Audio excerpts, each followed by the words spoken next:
Le 5 mars 2021, Patrick Dupont rendait son dernier souffle, des suites d'une maladie foudroyante, avait annoncé l'AF. Ce mardi 14 mars 2023, il aurait eu 64 ans. L'occasion d'évoquer cette douloureuse épreuve à laquelle il a dû faire face, à savoir son éviction de l'Opéra de Paris en 1997. Une décision prise, selon ses propres mots, à cause de son insoumission et son indiscipline. À noter que 2 ans auparavant, il quittait ses fonctions de directeur de la danse du ballet de l'Opéra de Paris, devenant alors un simple artiste-danseur du ballet.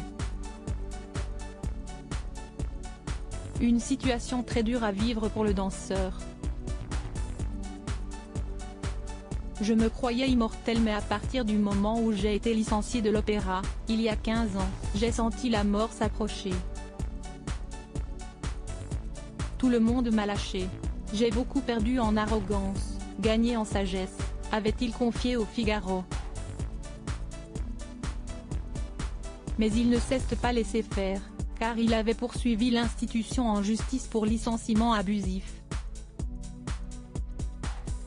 J'attaque l'Opéra national de Paris en justice, car je dois préserver mes intérêts, annonçait-il dans les pages du Monde. Aucune faute grave. Le journal révélera 6 ans plus tard que Patrick Dupont a gagné son procès. La chambre sociale de la Cour de cassation a confirmé le jugement de la Cour d'appel de Paris du 20 octobre 2000, qui estimait que non seulement il n'y avait pas eu faute grave, mais qu'aucune cause réelle et sérieuse ne motivait ce licenciement.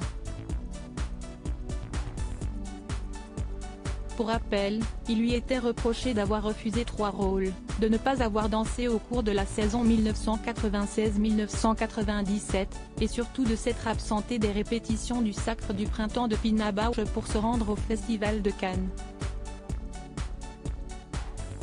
À noter qu'au moment de son licenciement, il avait obtenu 226 000 €.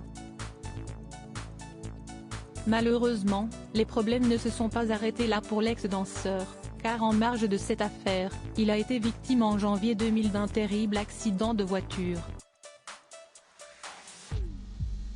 Vertèbres et cervicales explosées, plusieurs fractures du crâne. Les séquelles étaient importantes. Mais celui qui aura été accompagné jusqu'à sa mort par sa compagne Leila Da Rocha, aura su trouver du courage et de la détermination pour se rétablir en rien de temps.